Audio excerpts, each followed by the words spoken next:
Hello friends, welcome to Panika vlogs. మనం ఇప్పుడు skating board దగ్గరికి వచ్చేసాం. చూడండి, మొత్తం స్కేటింగ్ ఇక్కడ మనకి కాంపిటీషన్స్ అయితే జరుగుతున్నాయి. టీవీలో తప్పించి డైరెక్ట్ అయితే చూడలేదు, పక్కనే ఉంటుంది. కానీ నేను వాకింగ్ చేసే ప్లేస్లో స్కేటింగ్ గ్రౌండ్ నేను ఎప్పుడూ లోపలికి వెళ్ళి చూడలేదు. స్టేడియం కొత్తగా రీకన్స్ట్రక్ట్ చేశారనమాట. చాలా పెద్దది ఉంది స్టేడియం. చూడండి, ఇలాంటివి కాకినాడలో 3-4 ఉన్నట్టు అనుకుంటా. బట్ ఇంత పెద్ద స్టేడియం అయితే ఇక్కడే ఉండింది, కుళాయిచెరువు పార్క్లో. ఇప్పుడు చూస్తాం కానీ ఎప్పుడో ఒక 10-20 గ్రూప్ ఆఫ్ పీపుల్ అలా మూవ్ అవుతూ ఉంటారనమాట. ఎక్కువ ట్రైనింగ్ అప్పుడు కాంపిటీషన్ జరుగుతున్నాయి అన్నారు. బట్ నేనైతే ఇంట్రెస్టింగ్గా వెళ్ళలేదు. మా ఫ్రెండ్ తీసుకుని వెళ్ళింది చూద్దామని. గర్ల్స్ పర్టికులర్గా మేము వెళ్ళి స్టార్ట్ అవుతున్నప్పుడే మేము వెళ్ళాం అనమాట.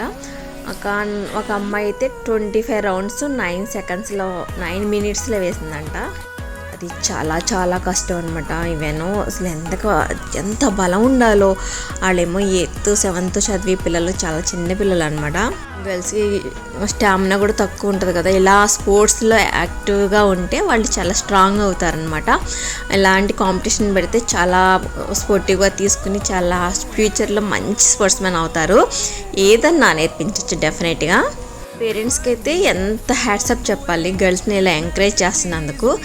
చూడండి ఎంత ఫాస్ట్గా అసలు కళ్ళు అలా మీరు నిమిషంలో మూసుకుని తెచ్చే లోపల ఫ్రాక్షన్ ఆఫ్ సెకండ్స్లో వాళ్ళు వెళ్ళిపోతారనమాట.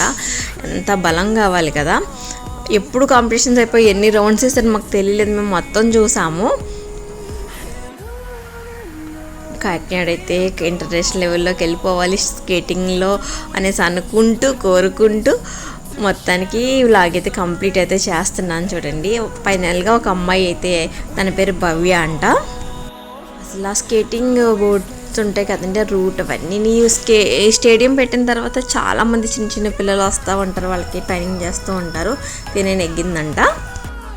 భవ్యకి నేను కంగ్రాట్స్ చెప్పాను. అందరూ కూడా చెప్పారు వాళ్ళు. నువ్వు ఎన్ని మినిట్స్ చేసావు? 9 minutes.